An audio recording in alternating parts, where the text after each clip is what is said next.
अस्सलाम वालेकुम to all of you. Hope so आप लोग ठीक होंगे। First of all most welcome to my channel that is Miss Rimsha official channel. और सबसे पहले तो आप लोगों का बहुत सारा थैंक यू कि आप लोग मुझे सपोर्ट कर रहे हैं, सब्सक्राइब कर रहे हैं, लाइक कर रहे हैं वीडियो को। तो आप लोगों से रिक्वेस्ट है कि इसी तरह मुझे सपोर्ट करते रहें। अगर आप लोग चैनल पर न्यू हैं तो वीडियो देखें और वीडियो समझ आती है तो वीडियो को लाइक करें और चैनल को सब्सक्राइब करें। ठीक है, तो आज का हमारा जो है टॉपिक है वो क्लासिफिकेशन सिस्टम की हिस्ट्री से रिलेटेड है।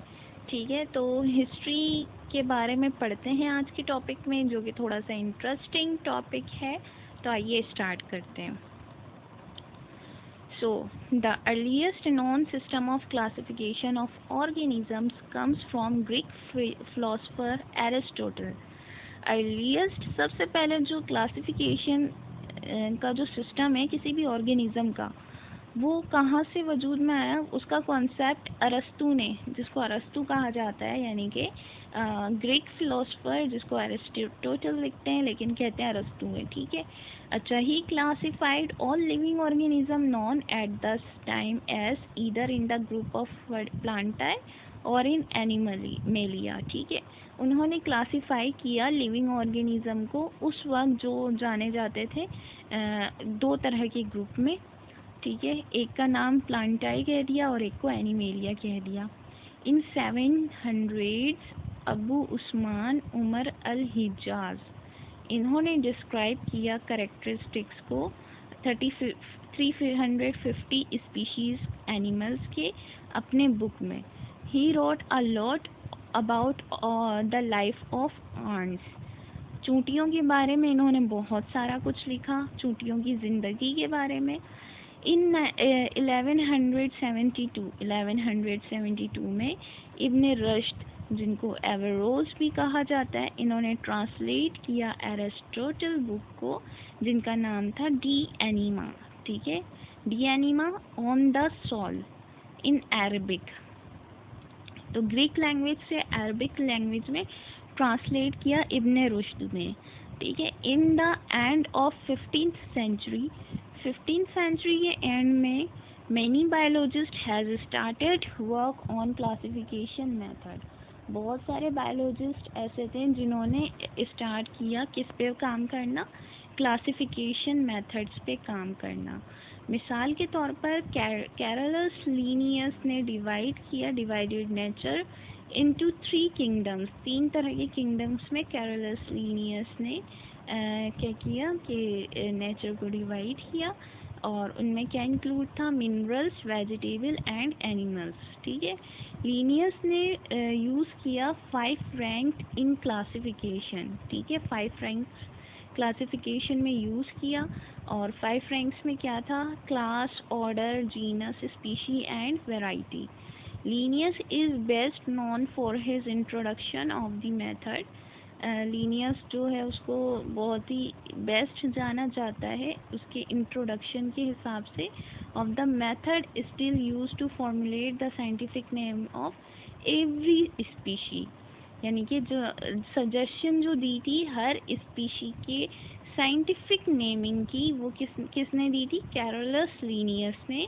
तो इनकी सजेशन को सबसे बेस्ट जाना जाता है और उसी को ही बहुत सारी जगह पे माना जाता है। ठीक है, तो अब थोड़ी सी हम ये थोड़ा बहुत जो है हमारे पास जो डेटा है उसको हम देख लेते हैं कि एंड्रिया सीजल पिनो इन मतलब 1519 से 1603 AD तक इन्होंने क्या किया, इनकी कंट्रीब्यूशन ये है कि इन्होंने divided plant into 15 groups and call them genera. इन्होंने प्लांट्स को 15 ग्रुप्स में डिवाइड किया और उन 15 ग्रुप्स का नाम इन्होंने जेनरा लिख दिया। ठीक है, फिर क्या है, जॉन रे 1627 टू 1705 AD, इनकी क्या कंट्रीब्यूशन थी कि इन्होंने पब्लिश किया इम्पोर्टेंट वर्क प्लांट्स की क्लासिफिकेशन के लिए।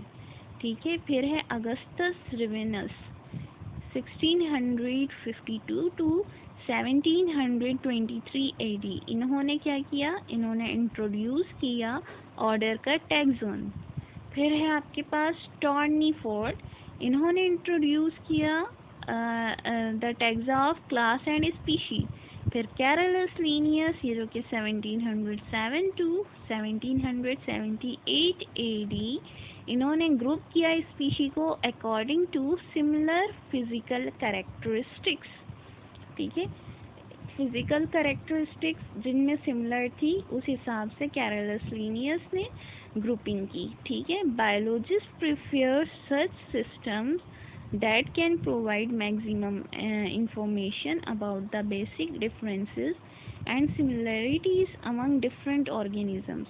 बायोलॉजिस्ट प्रिफेयर क्या करते हैं, ऐसा सिस्टम जो कि मैक्सिमम इंफॉर्मेशन प्रोवाइड करे किसके बारे में, about the basic differences and similarities among different organism. Different organism के दरमियान जो बेसिक डिफरेंसेस हैं और सिमिलैरिटीज़ हैं, ठीक है, उसके दरमियान जो फ़र्क करे, तो बायोलॉजिस्ट ऐसे सिस्टम्स को प्रिफेयर करते हैं। According to earlier classification system, organisms were classified into 2 kingdoms, but now taxonomists agree on 5 kingdom classification system। Earlier पुरानी क्लासिफिकेशन सिस्टम के हवाले से ऑर्गेनिज़म जो है उनको क्लासिफाई किया जाता था 2 किंगडम सिस्टम में, लेकिन अब टैक्सोनॉमिस्ट जो है वो एग्री करते हैं 5 किंगडम क्लासिफिकेशन सिस्टम में। ठीक है, we will see the basis of this classification system and the drawbacks in the 2 kingdom and 3 kingdom classification system। ठीक है, आने वाले लेक्चर में हम देखेंगे कि क्या बेसिस थी क्लासिफिकेशन सिस्टम की और इसके अलावा क्या ड्रॉबैक्स थे 2 किंगडम सिस्टम में या 3 किंगडम क्लासिफिकेशन सिस्टम में। ड्रॉबैक्स यानी कि क्या एरर थे जिसकी वजह से 2 किंगडम क्लासिफिकेशन और 3 किंगडम क्लासिफिकेशन सिस्टम के बेस पर नेमिंग नहीं होती, ठीक है, या वर्किंग नहीं होती। तो होप्स आपको हिस्ट्री समझ में आई होगी और वीडियो को ज़रूर लाइक कर दीजिएगा।